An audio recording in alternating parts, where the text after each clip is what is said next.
pokoknya banyak lah maksiat gue tuh. Apakah Allah Subhanahu Wa Taala tuh masih bisa, masih membuka pintu ampunan gitu bang, atau apa gitu? Oke, eh jawabannya agak panjang dikit ya, gak apa-apa ya. Iya nggak apa-apa. Oke, bismillahirrahmanirrahim. Alhamdulillah, Allah Muhammad. Pertama, coba deh kita renungin dulu. Allah itu udah baik banget sama kita, ya. Allah itu baik banget pokoknya.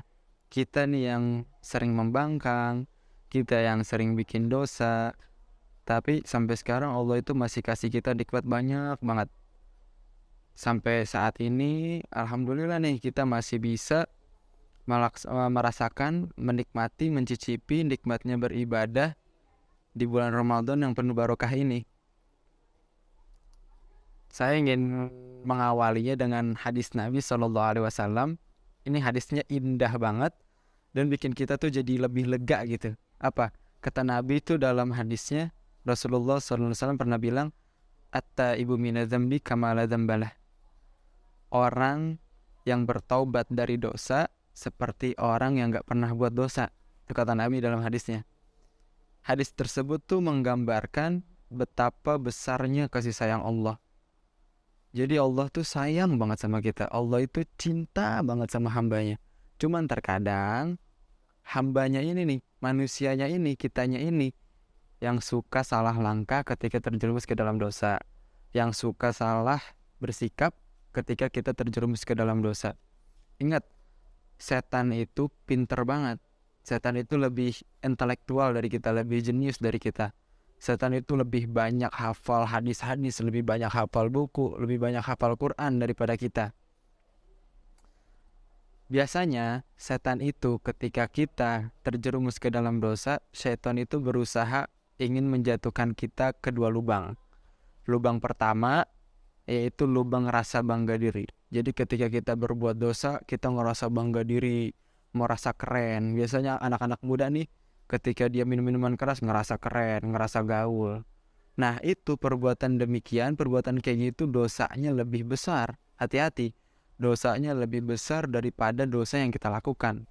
Jadi ketika kita bangga diri dengan minum minuman keras, dosa bangga dirinya itu lebih besar daripada minuman keras tersebut. Itu yang pertama. Yang kedua, setan itu berusaha untuk membuat kita ngerasa terpuruk, membuat kita ngerasa sedih. Nah kayak antum tadi tuh ngerasa sedih kan, ngerasa nggak bisa diampunin. Dan yang puncak dari rasa tersebut adalah ketika kita merasa bersalah, merasakan hal demikian, kita bercerita kepada orang lain tentang dosa kita. Yang mana dosa itu kan sebenarnya merupakan aib. Yang mana Allah itu memerintahkan kita untuk tutup rapat-rapat aib kita, tutup rapat-rapat dosa kita. Selama itu dosa sama Allah, dosa yang urusannya sama Allah, mau itu berzina, mau itu mabok, mau itu judi, tutup rapat-rapat. Jangan ceritain kepada siapapun dari bangsa manusia. Kenapa? Karena manusia itu nggak bisa ngampunin dosa. Manusia itu nggak bisa ngapus dosa. Manusia itu bisanya cuman menghinakan diri kita. Manusia itu bisanya cuman merendahkan diri kita. Dan kalau misalkan kita cerita tentang dosa kita, tentang aib kita kepada orang lain, ini bisa berdampak luas kepada orang-orang di sekitar kita. Kita ambil contoh. Misal ada seseorang yang dia terjerumus ke dalam zina, kemudian hamil di luar nikah. Dia cerita ke salah satu kerabatnya misalkan. Ketika anak tersebut lahir, anak tersebut mulai dewasa, anak tersebut dengar nih berita tentang kedua orang tuanya. Hal tersebut tuh bakal ngeganggu psikologi anak tersebut. Hal tersebut tuh bakal ngeganggu mental anak tersebut. Dan itu membuat anak berpotensi menjadi, membuat anak tersebut berpotensi lebih besar untuk mengikuti jejak kedua orang tuanya. Dengan dalih, orang tua saya aja kayak gitu, saya mau ngikutin aja dah, gitu. Padahal anak yang lahir dari luar nikah pun itu nggak ada sangkut pautnya dengan hal perzinahan tersebut. Artinya anak tersebut masih bisa menjadi orang soleh, anak tersebut masih bisa menjadi walinya Allah Subhanahu Wa Taala. Tapi karena kita menceritakan dosa tersebut, si anak tahu, sehingga mentalnya jadi jatuh begitu. Walhasil Allah itu maha pengampun, kita itu nggak usah putus asa deh dari rahmatnya Allah. Allah itu kan berfirman tuh dalam Quran surat Az-Zumar ayat 53, Bismillahirrahmanirrahim.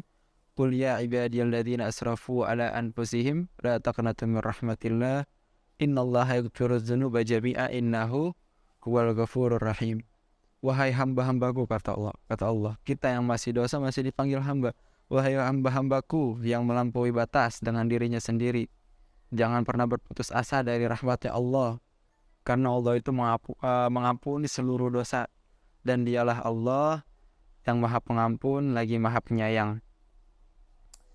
Jadi seperti itu. Pokoknya intinya mah at-taibu minadzambi kama la dzambalah. Orang yang taubat dari dosa seperti orang yang tidak berbuat dosa. Jadi mulai sekarang silent aja, silent dosa-dosa kita, delete itu semua dari memori kita. Jangan pernah share, jangan pernah posting apapun tentang dosa-dosa kita. Insya Allah Allah akan ampuni seluruh dosa-dosa kita, sebab ampunan Allah luas banget. Jadi begitu. Wallahu a'lam bishawab. Jadi semangat terus lah ya. Taubat, kita taubat bareng-bareng.